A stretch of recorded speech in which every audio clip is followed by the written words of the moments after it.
Hello everyone, I am Anuj. I am preparing for banking exam. Let's do together. तो आज हम लोग एक टॉपिक डिस्कस करने वाले हैं, डिस्टेंस एंड डायरेक्शन का। कई लोगों के कमेंट आए थे कि सर आप डिस्टेंस एंड डायरेक्शन कैसे सॉल्व करते हैं, एक बार बता दीजिए। ठीक है, तो आप हम लोग यहाँ पे बेसिक्स एकदम करने वाले हैं डिस्टेंस एंड डायरेक्शन का। उससे पहले जान लेते हैं डिस्टेंस एंड डायरेक्शन होता क्या है। तो ये तो पता ही होगा आपको डायरेक्शंस क्या होती हैं, नॉर्थ, साउथ, ईस्ट, वेस्ट। ठीक है, कश्मीर, कन्याकुमारी, और इधर आसाम, और इधर क्या होता है, मैं तो भूल रहा हूँ, गुजरात। ठीक है, गुजरात एंड राजस्थान दोनों। ठीक, तो ये होता है कुछ डायरेक्शन की सेंस।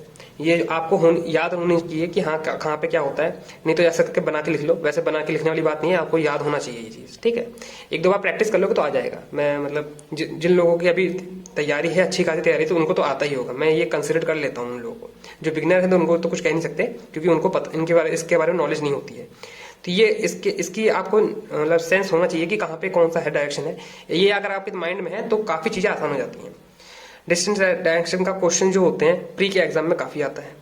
ठीक, प्री के एग्जाम में 4 से 5 मार्क्स या फिर 3 से 4 मार्क्स का आता है। ठीक, 3 से 4 मार्क्स का क्वेश्चन आते हैं, जिसको करने के लिए आप लगभग 1 मिनट ले सकते हो। लेकिन 1 मिनट से ज़्यादा या फिर 1.5 मिनट से ज़्यादा मैं इसको कंसिडर नहीं करता हूँ बनाने के लिए पर्पज से। ठीक, बाकी क्वेश्चन को उस हिसाब से सॉल्व करेंगे जिस हिसाब से क्वेश्चन आएगा, क्योंकि इफ एल्स वाले भी क्वेश्चन आ जाते हैं। ठीक, उससे पहले 2 चीज और याद कर लेते हैं कि इसमें क्या पूछा जाता है। क्वेश्चन को समझना बहुत जरूरी है। हम लोग तैयारी करना बिल्कुल स्टार्ट कर देते हैं, लेकिन क्वेश्चन के डीप में नहीं जाते कि वो पूछना क्या चाहता है। आपने नोटिस करा होगा तो क्वेश्चन में हर बार पूछता रहता है। यहाँ पे मैं क्वेश्चन को भी दिखा देता हूँ, शो कर देता हूँ आपको राइट हैंड साइड पे सारे क्वेश्चन शो होते रहेंगे। क्या पूछता है, U with respect to Q, तो क्यू के रिस्पेक्ट में यू का डायरेक्शन बताना है। विद रिस्पेक्ट टू क्यू, तो क्यू के रिस्पेक्ट में यू का डायरेक्शन बताना है। यू कहीं भी होगा तो क्यू को पिन पॉइंट मान के हम लोग डायरेक्शन बताएंगे उसकी। डिस्टेंस पूछता है, distance between P and V. ठीक है, डिस्टेंस पूछेगा। शॉर्टेस्ट डिस्टेंस पूछेगा, और शॉर्टेस्ट डिस्टेंस में ज्यादा क्या होता है, पाइथागोरस थ्योरम लगती है। ठीक, ये अगर 4 है, ये 3 है, तो ये क्या होगा, है ना। पता है तो बताइए आप लोग।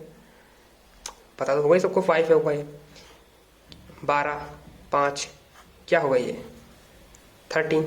ठीक, 8, 6 क्या होगा ये, 10। तो ये सबको पता होता है। और पाइथागोरस थ्योरम निकलती कैसे, ये भी पता होगा। 16 + 9 कितना हो गया, 25। 144 + 25 कितना हो गया, 169। ठीक, 64 + 36 कितना हो गया, 10। तो इसका जो स्क्वायर होता है वो ये होता है, इसका स्क्वायर ये होता है। ये सब चीजें आपको पहले से पता होनी चाहिए। कुछ चीजें आप अगर प्रैक्टिस करके चलोगे तो अगर कोई सा भी क्वेश्चन आ जाता है तो आपका माइंड पहले से ही रेडी होगा उसको टैकल करने के लिए, है ना। अब आपको पता नहीं है ये सब चीजें, तो आप मतलब बाय सरप्राइज हो जाओगे कि अरे हम क्या कर, हड़बड़ा जाओगे। लेकिन यहाँ पे वहां पे पैनिक नहीं होना है, एकदम कॉन्फिडेंट रहना है। यही क्वेश्चन आते हैं, आप लोग इतना मॉक टेस्ट दिए हो, सब में ऐसे ही क्वेश्चन आते हैं। ठीक है, हम लोग क्वेश्चन स्टार्ट करते हैं, पढ़ते हैं। और लैंग्वेज को पढ़ना बहुत अच्छी तरह आपको आना चाहिए।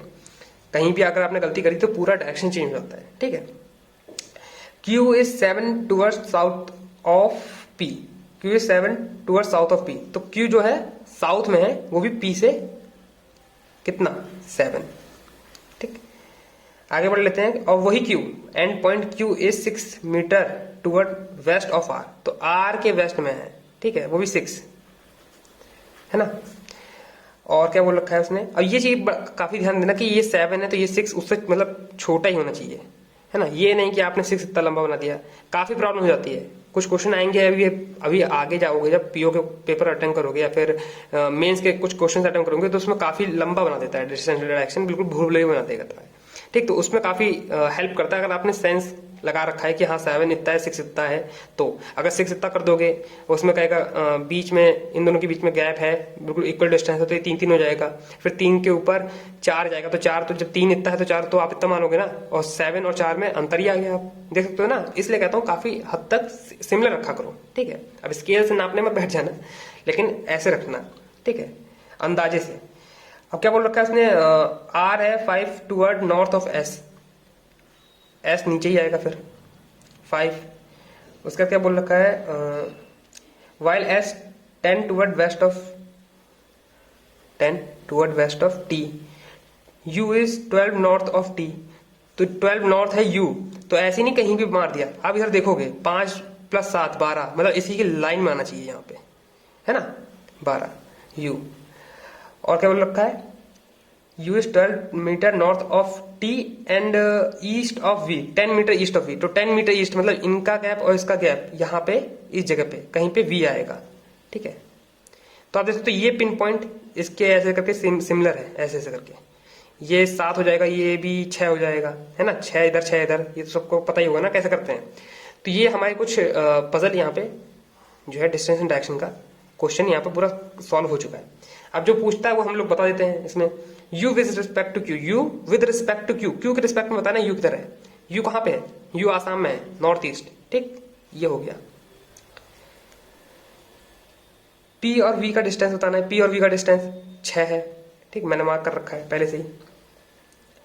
What is the direction of p with respect to t, t के रिस्पेक्ट में p की डायरेक्शन क्या है बताइए, समझ में आ रहा है ना, सेंस, डायरेक्शन सेंस समझ में आ रहा है ना, क्या है, नॉर्थ वेस्ट, ठीक है, नॉर्थ वेस्ट मैंने मार्क कर दिया है। अब ऐसे ही करके क्वेश्चन और आते हैं।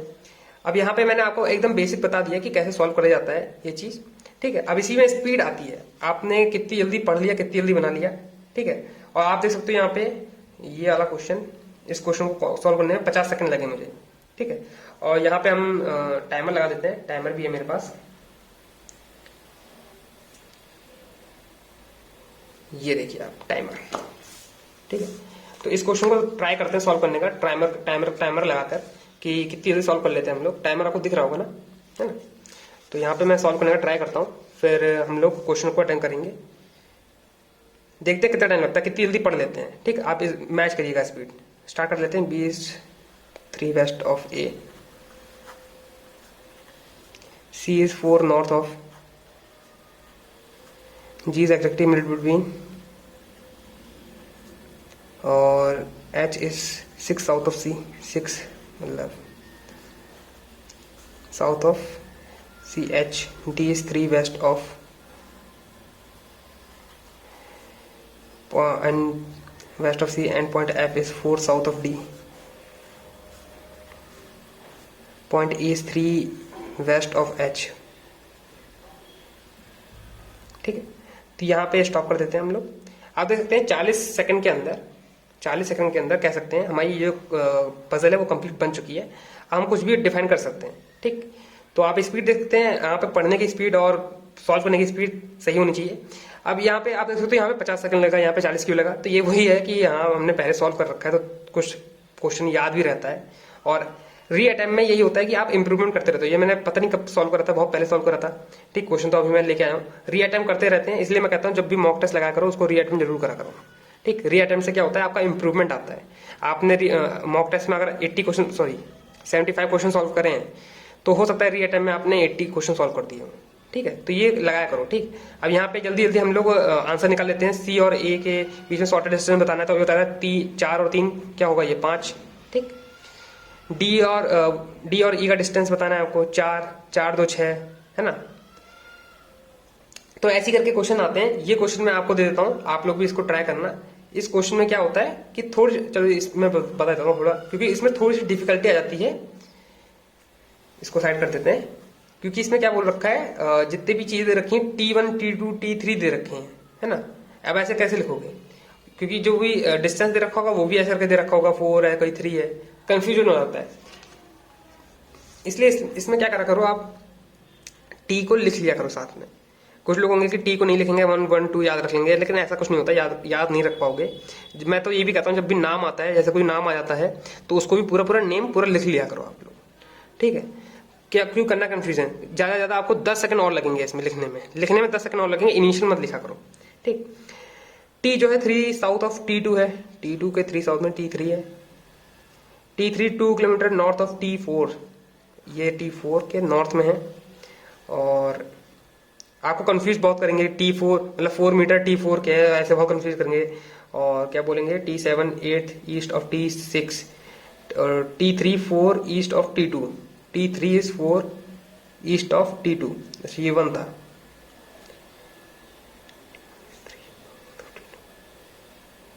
ओके, यहाँ पे थोड़ी सी गलती हो गई है, दोबारा से बना लेते हैं, मैं देख भी नहीं पाया, इसीलिए कहता हूँ थोड़ी सी ये पजल डिफिकल्ट हो जाती है, इसलिए क्योंकि इसमें दिखता नहीं है कुछ, सब कुछ तो सेम नंबर लग रहे होते हैं। T1 is 3 south of T2 2, अच्छा ये T2 हो गया। T3 is two north of T4, T3 is two north of T4, T3 is 4 kilometre east of T2, ये T3 आ गया, 2 के गैप में T4 आ गया। फिर क्या बोल रखा है इसने, T7 8 ईस्ट ऑफ T6, तो ये तो कहीं बोल नहीं रखा है, तो यहाँ अलग से नोट कर लेते हैं। T7 ईस्ट में है T6 के, वो भी 8 metre. T5 5 kilometre south of T5, ठीक है। T4 is 6 waste of T5, तो T4 जो है वो 6 T5 के है, T5 से 5 ऊपर T6 है, और इससे 8 इधर T7 है। तो आप देख सकते हो यहाँ पर पजल बन चुकी है किसी तरह, क्योंकि काफी कंफ्यूजन थी ये पजल, इसलिए मैं कहता हूँ थोड़ा सा टाइम लग सकता है आपको। बाकी आप टाइम ऊपर देख सकते हो, मैंने जो वहां पे लिया है, इसमें कम से कम मैंने 52 सेकंड लिए हैं बनाने में। इतना टाइम लगता है जब ऐसे करके कुछ ऐसी पजल आ जाती है ना। तो आपको ऐसे करके सॉल्व करना है, कुछ चीजों का ध्यान रखना है यहाँ पे, डायरेक्शन का ध्यान रखना है, और कितना आप माप कह सकते हो, या फिर कितना लेंथ लेते हो उसको ध्यान रखना है, तभी आपकी पजल सही बनेगी। जैसे यहाँ पे देख सकते हो T4, इसको मैं थोड़ी सी बड़ी बना देता हूँ ताकि आपको थोड़ा सा सही दिखे। T2 3 T1 4 T3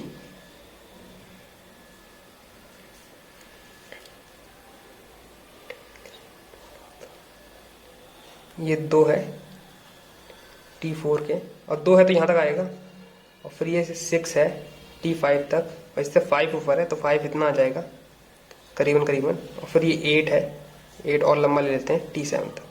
तो ये कुछ ऐसे पजल बन जाती है। ये याद रखना होता है कि हमने 3 इधर लिया है, तो ऐसे करके ये 2 होगा तो ये 1 हो जाएगा। ये चीज़ अब काफ़ी हेल्प करेंगी आपको। 2 यहाँ लिया है तो ये 2 होगा तो ये 3 हो जाएगा, ठीक है। ये चीज़ें काफ़ी हेल्प करती हैं आपको, ठीक है, चीज़ें डिफाइन करने में। तो कुछ ऐसा करके था डिस्टेंस एंड डायरेक्शन का, जो मुझे समझाना था आपको कि जो मैं कैसे मैं सॉल्व करता हूँ। आपने बाकी टाइम तो देख लिया होगा कितना लगता है टाइम करने में। बाकी ये चीज पाइथागोरस थ्योरम में जो रूट्स होते हैं वो आपको ध्यान रखने पड़ेंगे, है ना, किसका क्या होता है, नहीं तो वहां निकालने तो बैठोगे नहीं, ठीक है। अब ये ऐसा नहीं है कि 20 आ गया इधर 10 आ गया तो क्या होगा, 400 + 10, ठीक, 500 ये रूट में आएगा। ऐसा अगर ऑप्शन में दिखता है तो अच्छी बात है, नहीं तो क्या होगा 10√5, समझ में आ गया। ऐसे करके ऑप्शन दिखेंगे आपको, तो ये सब आपको आना चाहिए। बाकी कुछ चीजें पहले से अगर पढ़ के जाओगे तो चीजें आसान हो जाती हैं, ठीक।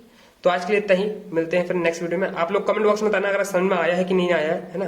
बाकी मैंने अपनी तरफ से फुल जितना बताना था प्री के एग्जाम के लिए मैं कितना बता दूंगा, इतना ही होता है। बाकी मॉक टेस्ट में मैंने हर चीज बता रखी है। और अगर आपका कोई और टॉपिक है जो आपको डिस्कस करना हो मेरे साथ, तो वो आप बता सकते हो। बाकी टेलीग्राम ग्रुप है नीचे, वहां पे अगर कोई प्रॉब्लम आती है तो वहां पे भी डिस्कस कर सकते हैं हम लोग, ठीक है। तो आज के लिए इतना ही, मिलते हैं आपको नेक्स्ट वीडियो में। Till then bye bye, and that's all for today. I will meet you guys in next video. Till then work hard and stay motivated. Thank you guys for watching.